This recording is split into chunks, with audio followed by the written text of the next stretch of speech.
Go for it. All right, so what I'm gonna do now is walk you through how you may do 3 different types of running sessions. Now the warm-up video that you've seen already, you can do that any day. You can do that every day of the week if you want. But you should always do that before you do one of these 3 running sessions. And you're gonna do one of these 2 to 3 times per week. What I will recommend is that you do this first one that I'm gonna discuss, you do this one before you do the last one, all right? So the first type of running session I'm going to talk about is what we will call a long, slow distance run. And a long, slow distance run is going to be about 30 minutes in duration. Your exertion level, if 10 was like the hardest run you have ever been on and you feel like you're going to die at the end of it, all right, and 0 is like you just got up and you're not really doing anything, you should feel like you're working at about a 5, all right? So you shouldn't feel like you're gonna pass out at the end of it, but you should also feel like you're working moderately hard at the end.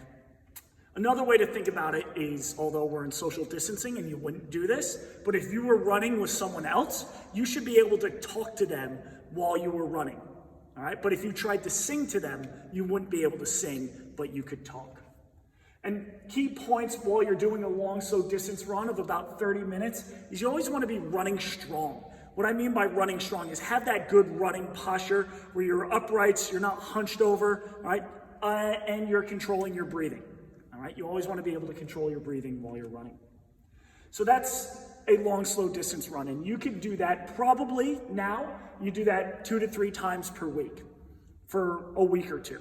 And then once you've done that, you can start to sprinkle in what we call fartlek training. Now it's a funny sounding word, all right, but all it does is mean that you're interacting and you're merging together fast running and slow running. So what you might do for a fartlek session is you're gonna go hard for 30 seconds, and then you're gonna go light for about a minute, all right? So you might run for 30 seconds at a pace that you can barely talk while you were running. And then what you're gonna do is go light, so at a pace that you could run and talk to someone, or even a walk for a minute. And you might repeat that 10 times. Your exertion level, once again, so 10 is the hardest session you've ever done, and 0 is total rest. Your exertion level would be about a 7 or an 8 out of 10 when you're done with it. And similarly, you want to run strong and always control your breathing. So even when you're running at that slower intensity during your recovery for a minute, you always want to be running as nice and strong as you possibly can. The third type of running session that you can do is a speed session. And when we do a speed session, it's all about quality of efforts. Now, I know some of you might not be fast, but that doesn't mean you can't try to run fast. And what you're going to do in a speed session is run for a short distance. So this might only be 30 to 50 meters, all right? If you have access to a basketball court, you just go the length of the basketball court. And you're gonna try and run that as fast as possible. And then you're gonna have a full recovery in between. And what that means is you might walk around for 2 minutes, get your breathing back, feel fresh, feel ready to go, and then go again. So in these speed sessions, I just want to reemphasize, it's about real quality running efforts that are really fast over a short distance and full recovery. So your exertion level isn't going to be quite high when you're doing these speed sessions.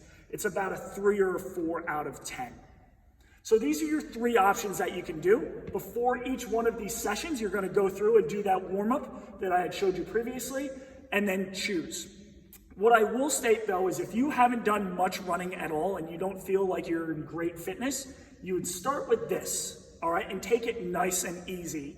And then start to sprinkle in this fartlek session that blends fast running and slow running together. And then once you're feeling good, like you can go out and run hard, then you can do some of these speed type sessions. But make sure you do this because this is your foundation.